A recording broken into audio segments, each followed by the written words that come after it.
আমি তো মূলত ছাত্রদল করে আসছি, এটা নর্মাল হিসেবে সবাই জানে, আমি মিথ্যা বলে কোনো লাভ নাই।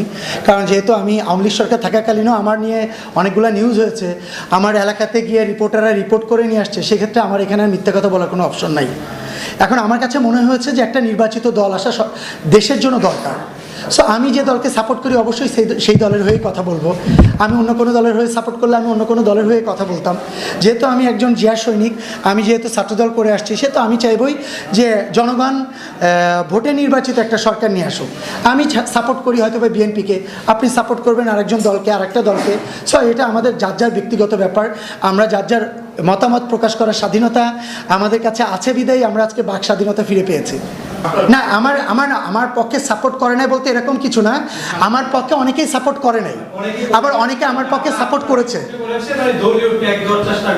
জি, কিন্তু আজকে দাঁড়িয়ে আপনি বলবেন কিনা যে সাংবাদিকরা যা করে আপনাদের ভালোর জন্যই করে?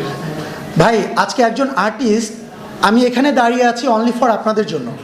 আমি তো কিছুই না, আমাদের মতো যত সুপারস্টারই বলেন না কেন, সব সুপারস্টার কিন্তু শুধু সামনের দিকে এগিয়ে যাবে ভালো কাজ এবং আপনাদের সাপোর্ট।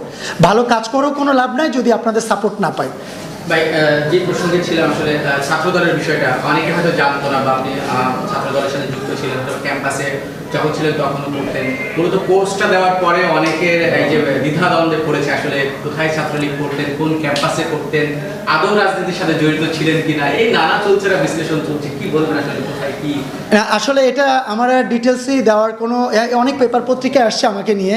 আমি যখন গভর্নমেন্ট কলেজে ছিলাম, গভর্নমেন্ট কলেজে এয়ার কমিটি প্রেসিডেন্ট থেকে শুরু করে আরও অনেক পোস্ট আমি হোল্ড করেছি, তখন আমার নিউজগুলোতে খবরের কাগজ আর হচ্ছে সমকাল, তারা একদম আমার বাড়িতে গিয়ে সমস্ত নিউজ কালেক্ট করে নিয়ে আসছে এনে। আমার তখন অলরেডি আওয়ামী লীগ সরকার জাস্ট রিসেন্টলি পাস করেছে এবং আমারও ক্যাবিনেট পাস করেছে, জাস্ট আমার কমিটিকে ভেঙে দেওয়ার জন্য অনেক ট্রাই করেছে।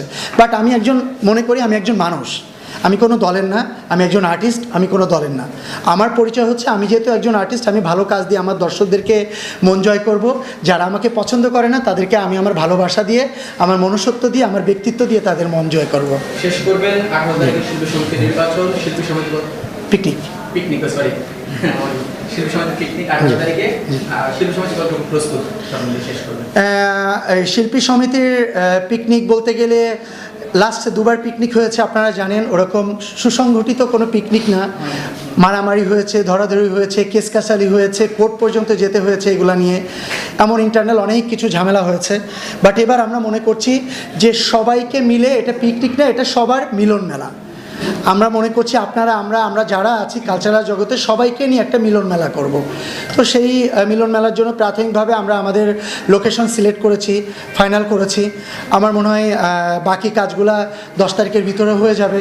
আমার মনে হয় এবার সুন্দর একটা বনভোজন তো বলা যায় না, মিলন মেলা করব সবাইকে নিয়ে।